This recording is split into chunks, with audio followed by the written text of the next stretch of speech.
Instructions. On the screen, you will see 10 blue words. Each of these blue words has a corresponding red number to its left. That is the assigned number. Place that number in the box that is in front of the appropriate definition for that word. You will have approximately 2 minutes.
The first word on our list is spelled P-I-Q-U-E.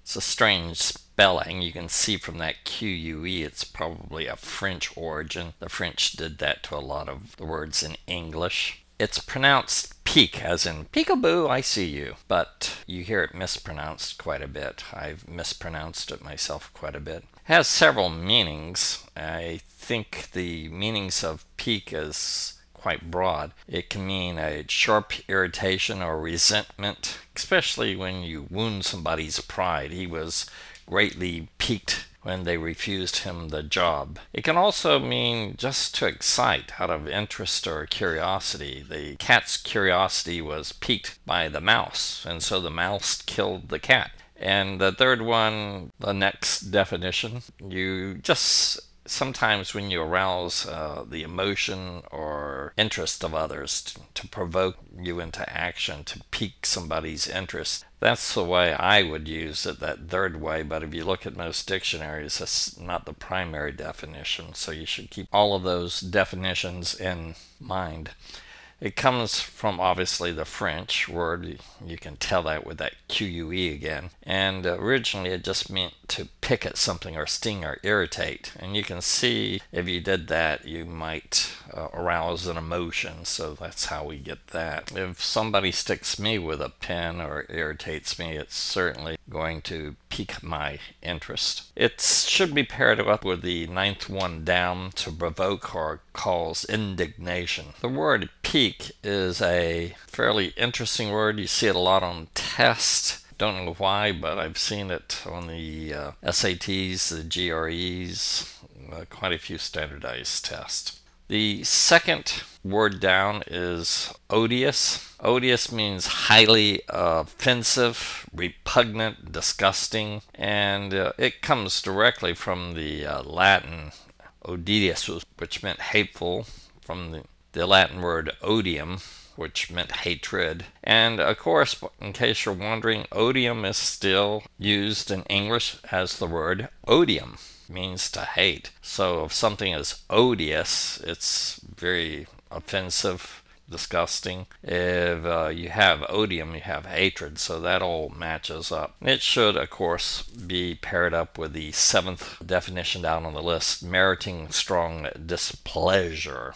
Not a particularly common word, but it's such a strong word. Important to remember strong words, and odium does have strong feelings. I think the next word, fortified, is something that most students understand. However, please recognize that I review a lot of these that I think you know because they have good roots. I want you to remember. Fortify means to protect or strengthen against attack. Of course, that's what a fort does. It also sometimes can mean to increase the effectiveness of something. For example, you hear certain foods are fortified with vitamin. In other words, the word fortified can be used emotionally or spiritually. For example, his words fortified my spirit, made my emotions stronger. And of course it comes from the Latin fortis, meaning strong. And you see this in a lot of words. You actually see it in the word forte. Sometimes somebody might ask you, what's your forte? And you might say, my forte, my strength, is my personality or my willingness to work hard. I suppose that every individual has his or her own forte. That's your forte, your strength. It's spelled F-O-R-T-E. You see the word fort, though, in a lot of words: comfort, fortress, fortitude, and so forth. It should be paired up with the eighth definition down on the list as to strengthen. Our next word, our fourth word, is tantamount. A lot of people may have seen this, but they really don't know exactly what it means. It means as good of, it's an equivalent to. His statement was tantamount to a confession. That means didn't really make a confession, but it was as good as a confession. If I asked a defendant, did you kill Johnny? The defendant might respond, I was responsible for his death. That's the same thing. It's tantamount. Of course, it sounds French, and it is. Tant was a old French word, meant equal. And I don't know if you notice in the word tantamount, the last few letters spell out amount, so it means the same amount. Tant is the same as the equivalent amount, so that's how we get it, tantamount. It should be paired up with the fifth one down, equivalent in value or significance. In other words, tantamount is tantamount to equivalence in value or significance. Let's proceed to our next word. Our fifth word is pronounced portentous. Portentous is a type of prediction, but it's a very negative sort of prediction, an ominous sort of prediction. You might have portentions of defeat. You're thinking that you're going to get defeated in battle. It's a prediction, but it's used in a very fearful or negative way. It comes from the Latin portendere, which meant foretell. Matter of fact, if any of you are ever unfortunate to read in the original Latin, the Romans always were portending toward things. They were cutting up birds' guts and animal guts all the time to see what would happen in the future, and they were always having these forebodings. So please, I hope you avoid that. If you look at the word, it's divided in the por and the tend part. The tend part was the tendere part. The tendere part meant to stretch forward. And I want to focus on that tend. We still use that word tend in a lot of words. Extend, pretend, contend. And the tend always means something about the stretching forward. Extend is obviously to go out forward long ways. Pretend to stretch the truth. We also say that. Contend and so forth. They all have to deal with that stretching forward. And portentous, it's a negative prediction. It should be paired up with the third definition down, foreboding or foreshadowing of evil, something that's ominous. Our sixth word is tout.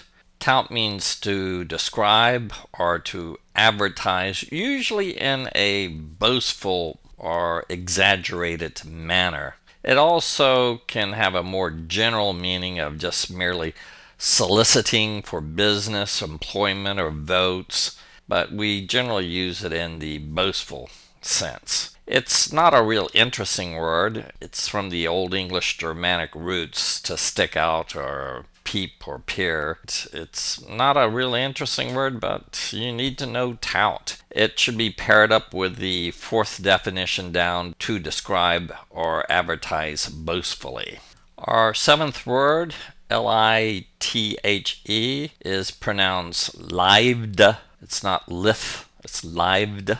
It means to be flexible or supple. A rubber hose might be lithe, but you can use it in an emotional sense. You can have lived feelings, flexible feelings. Can use it in metaphorical senses. It's one of these uninteresting words in my opinion. It's from the Old English Germanic root that's really not changed over several thousand years. Lithe, they of course spelled it differently. It should be paired up with the first on the list, which is graceful, flexible, or supple. Our eighth word, aggrandize, is much more interesting. It means to widen, to increase in size or intensity, enlarge, extend. All of those would work. Secondary meaning might to make greater in power. You aggrandize your wealth or your rank. It, of course, is a Latin word from the grandere, to make great. We use it in words such as grandfather. Our grandfather was our great father. The father's father is great, I suppose. Sometimes you hear it in slang. They say, give me a grand. That's a large amount of money, $1,000. But I think most of you know that. Just anytime you have something with grand in it, you know that it means something bigger. It should be paired with the second one down on the list, to increase or make greater. Our ninth word is precarious. Precarious means to be dependent on circumstances, usually beyond your control. It also, in a more general sense, might just mean you're exposed to some sort of danger. It comes from the Latin precarius, which means that you are begging for somebody's help. And you know, if you're in a precarious situation, you too might want to beg. The precis part of that you see at the beginning, that's the pre is not before. Usually when you see pre, it means before. In this case, it comes from precis, which meant to pray. And it should be paired up with the last on the list, dangerously lacking in security or stability. So that's precarious. Our last word is demise. Demise in many cases just means the death or the end of life of a person. If you're deceased, you're demised. It doesn't necessarily have to deal with the death of a person. In a secondary sense, it can be a termination of existence of any operation, the demise of the Roman Empire. It comes from Latin words de or dis, which meant away, and mittere, and of course it was conjugated in many ways, but one way is with either mit or miss. And we still have that sense of mit or miss, of sending or going away in many words on here. And you see in demise, you sort of go away for good, but the mit or miss in the sense of sending away, you get it with emit, remit, submit, admit, commit, permit, transmit, omit, intermittent, mission, missile. There's a lot of words with mit or miss in it, and they all have something to do with sending away or going away. So that's our last word of the list. Let's go on to the next list.